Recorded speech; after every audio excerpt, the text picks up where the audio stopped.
Have you ever wondered what actually happens after we die?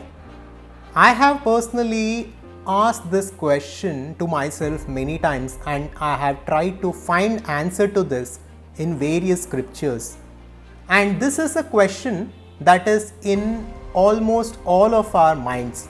We are all affected by this question, whether it is consciously or unconsciously.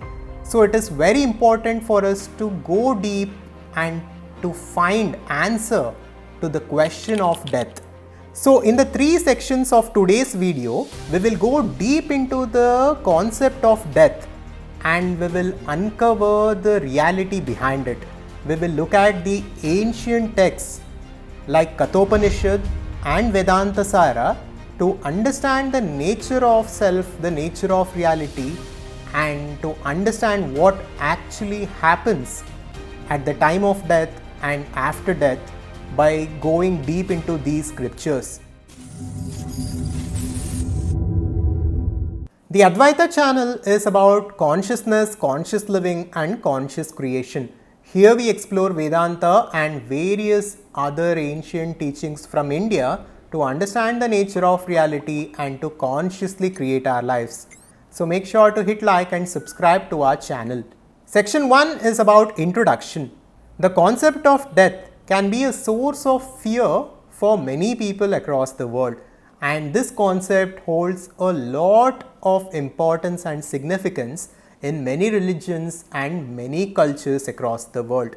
So before we go ahead, let me give you the framework of the ancient Upanishads and the fundamental teaching of Advaita Vedanta in order to understand the reality. The premise of Advaita Vedanta is simple. Advaita Vedanta says there is one absolute reality. You can call it God or pure consciousness or pure existence. You can call it whatever you want, but there is one absolute reality and it is the foundation for everything to exist. And the division, the diversity and all the variety that we see in this manifested universe is simply an appearance in that fundamental essence that is pure consciousness. So in reality, there is one pure consciousness within which the universe has appeared, and although the variety and the duality seems to exist on the surface level between each and every one of us and within the universe, once we dig deep enough and once we go beyond body and mind, we find that everything is an expression of consciousness. At the fundamental level, everything is consciousness. This is Advaita Vedanta. Advaita Vedanta also says this pure consciousness is beyond the time-space reality. It is beyond causality. It is beyond all objects. It is beyond matter and it is beyond everything that we can perceive. It is the fundamental essence of reality. It is the source of creation and it is creation also. This ultimate reality is also described as existence, consciousness, bliss, absolute or Satchidananda in Vedanta. This is the ultimate reality and this is what this universe is, even here, even now. In the second part of this video, let us talk about the three bodies, which are the three shariras that is associated with each and every one of us. Now these three bodies are first the physical body or the sthula sharira, second the subtle body or the sukshma sharira, and third causal body or karana sharira. The physical body is very simple and easy to understand. This is the body that we can see, feel and touch. This is the body which is made of blood, bones, tissues, etc. And this is also described as Annamaya Kosha, the food sheath, since it is made of food that we consume. And this physical body is more dominant during the waking state. Right now, you and I are in the waking state and we are experiencing the world right now. Here is where our physical body is more active. And the second body is Sukshma Sharira. This is our mind along with the energy layer. And this is where our thoughts, our emotions, our personality, our belief systems reside. Even this is easy to understand if we go a little deep. When we go to sleep and dream different dreams, we imagine a dream world and we live a dream reality. This is where the subtle body is more dominant and the physical body is resting. So this is how we need to understand the subtle body. Now beyond the physical and the subtle body, there is the causal body or Karana Sharira. Now this is the deepest layer of our self and this is non-local in nature. And this is where our deep-seated memory and the karmic imprints lie. It is also said in Advaita Vedanta that our avidya, the ignorance of our true self, lies at this level.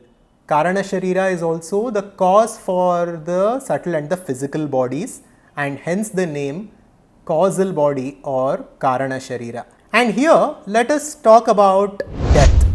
Now what we call death is the death of the physical body. Even after physical body dies or ceases to be, the subtle body is very much alive and active. To understand this, let us look at an example. Let's say a person dies and his organs are donated to a different person.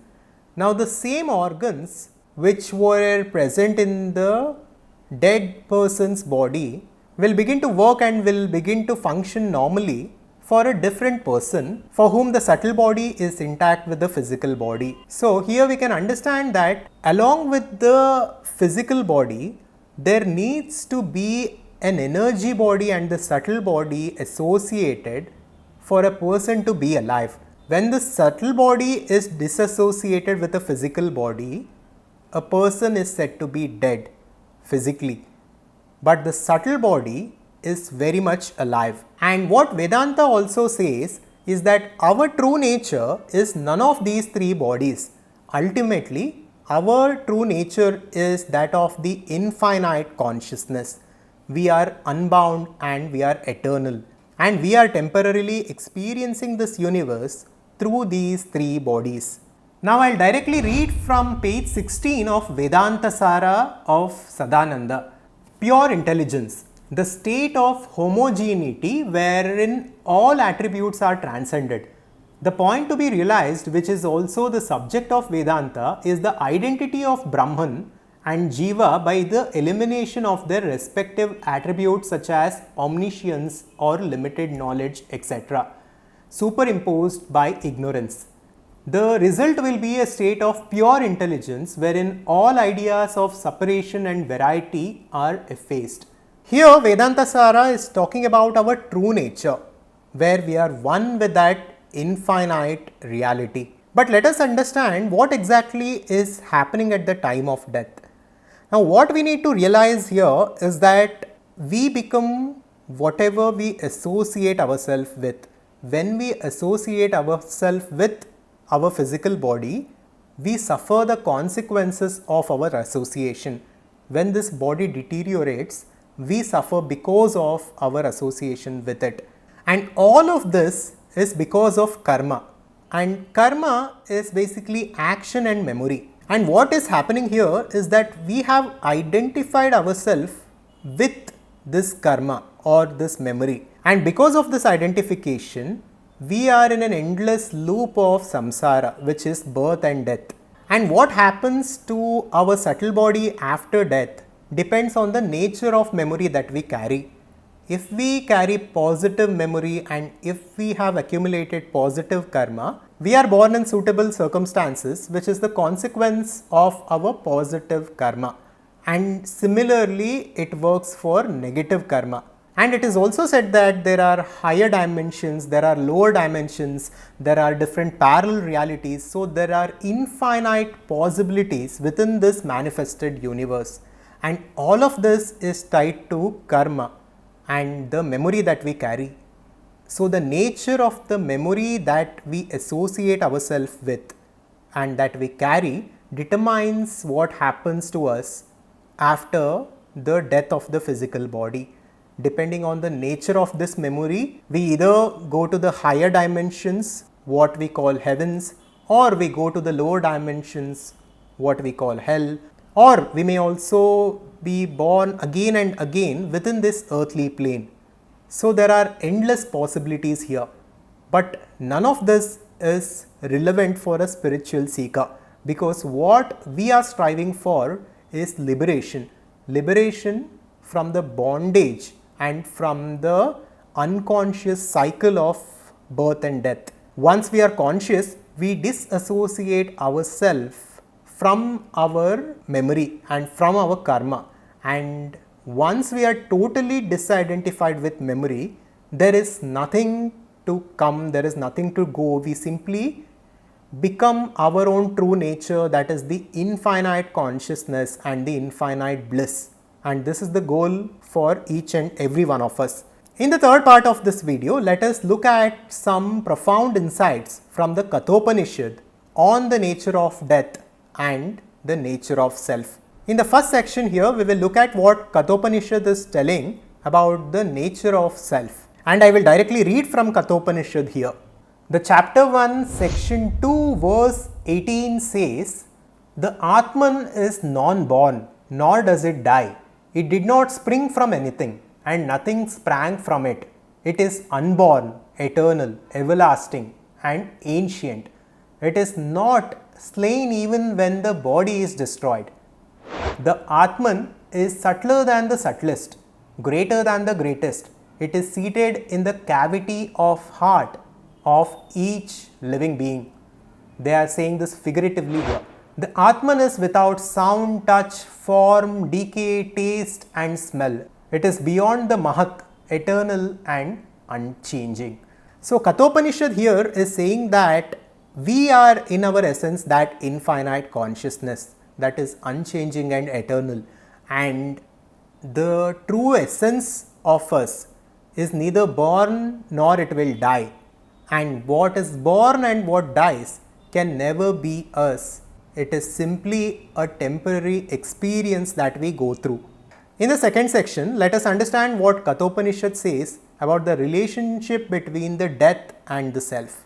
I am reading from chapter 1, section 2, verse 19 here. "If the slayer thinks I slay, and if the slain thinks I am slain, then both of them do not know well. The Atman neither slays nor is it slain. The one who has realized the Atman, which is without the attributes mentioned above, is freed from the jaws of death." Here, the Upanishad is telling us that the Atman, that is the true essence of who we are, is neither an experiencer or the experienced. It is beyond all phenomenon. And it is also saying that the one who truly understands this will go beyond death. In the third section, let us understand what Kathopanishad says about different realms and going beyond this transactional reality. Beyond the senses are the sense objects. Beyond the sense objects is the mind. Beyond the mind is the intellect. And beyond the intellect is the great self, which is the Atman. Beyond the universe is the unmanifested or avyakta. Beyond avyakta is the Purusha, which is the consciousness. Beyond Purusha, there is nothing. That is the end, the highest goal. And later on, the verse goes on to say, the one who has heard and understood this ancient story of Nachiketa as told by Lord Yama is glorified in the world of Brahman. So here again, the Upanishad is telling us that beyond mind is the intellect, and beyond intellect is the pure consciousness. This consciousness is beyond mind, it is beyond the universe, and it is beyond even the unmanifested realm. And this consciousness is the essence of reality. Beyond consciousness, there is nothing else, and realizing this is the highest goal that there is to each and every one of us. So, I hope you understood what death is. What we call death is simply the death of the physical body, which was never us to begin with. To understand this better, think about this deeply. What you have can be yours, but it can never be you. You have your car, but you can never say, I am the car. Just like this, You have your physical body. You are not the physical body. You have the subtle body. You are not the subtle body. You have the causal body. You are not the causal body. Who you are is that infinite intelligence which is the essence of this universe, and which is because the universe itself exists, and for that there is neither creation nor destruction.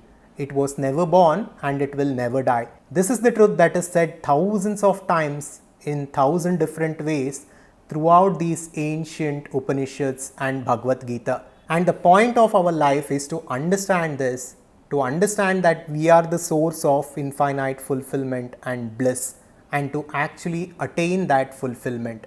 And for this purpose alone, we have created what we call the Advaita Conscious Society. Here we explore deep concepts on conscious living and conscious creation to understand the nature of reality in the right way, and to practice different methods and processes to create our reality consciously the way we truly want to live. So if you are interested to join the Advaita Conscious Society, you can check out the link that is given in the description. And if you want to understand conscious creation through the principles of Vedanta, to live your life consciously and to create your life consciously, then check out our free masterclass on conscious creation that we call the Conscious Creation Code. Thank you. Make sure to subscribe to our YouTube channel, and I'll see you on the next one. If you liked the video, check out this next, and make sure to subscribe to our YouTube channel for more content like this. Thank you and welcome to our community.